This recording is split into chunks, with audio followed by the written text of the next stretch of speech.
ਹੋਇਆ ਰਿਜ਼ਕ ਉਦਾਸ ਤਾਂ ਗੱਲ ਹਿੱਲੀ।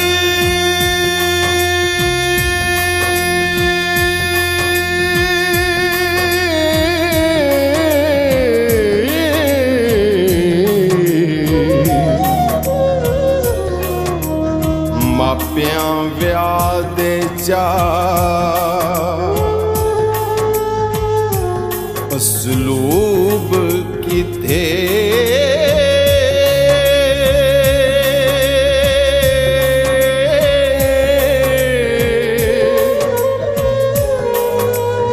ਦੇਹਾਂ ਕੰਡ ਦਿੱਤੀ ਭਵੀਂ ਬੁਰੀ ਸਾਤ।